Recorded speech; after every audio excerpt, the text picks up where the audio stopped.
नरवणे साहब की भी किताब आई जिसको लेकर काफी वो कंट्रोवर्सी हो रिटायरमेंट के बाद आई, जिसपे बैन भी अभी लगा हुआ है। बैन कहें क्या, होल्ड कर दिया गया है, रिलीज नहीं की गई। उसमें दो बातें लीक हुई जो बाहर आई। उसमें एक बात अग्निवीर को लेकर थी कि फौज तैयार नहीं थी, बट एज अ जर्नलिस्ट जो मैंने कवर किया या आपने भी सुना होगा उस दौर में, क्योंकि उसी दौर की खबरें हैं जी, उसमें कहा गया था कि आर्मी का पुराना ड्राफ्ट है जिसको बाद में एग्जीक्यूट किया गया, और ये आर्मी का ही प्रपोजल था, हमने एग्जीक्यूट किया। और दूसरा जो लड़ाई हुई चाइना से, उसमें कहा गया कि जब पूछा गया नरवणे साहब की तरफ से क्या किया जाए, तो कहा गया जो आप सोच ले। उन्होंने कहा यह जिम्मेदारी से बचने का तरीका था। रिटायरमेंट की बात किताब है, किताब पब्लिश नहीं हुई है, बट इन दोनों घटनाओं को आप कैसे देख रहे हैं? क्योंकि ऐसा लोग कह रहे हैं कि ये भी पहली बार हो रहा है कि किसी जनरल ने ऐसे बातें लिख दी, आमतौर पर तो ये बातें आती ही नहीं थी। जनरल खत्म हो गया ना, अभी तो जनरल तो बन गया ना वो। ये तो रिटायरमेंट की बात है। Why didn't you talk about it when you were service? If you are a commander of the Indian Army, 1.1 million strong army, why didn't talk about it when you were in service?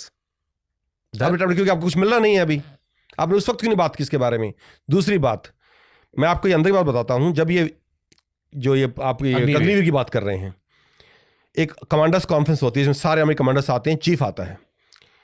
मुझे खुद जिसने बताया, जो उसमें उपस्थित था, उसकी बताई बात बता रहा हूं कि सारे army commanders, everybody was against Agniveer, all army commanders were against this, and then they were told by chief that these are the orders from prime minister and we have to implement this and let's agree to this, and then everybody agreed. अगर ये generals वहां तक पहुंचे हैं, उन्होंने क्यों compromise किया इसको? क्यों नहीं बोला कि नहीं हम इसके खिलाफ हैं? क्यों नहीं लिख के हम खिलाफ हैं इस चीज के?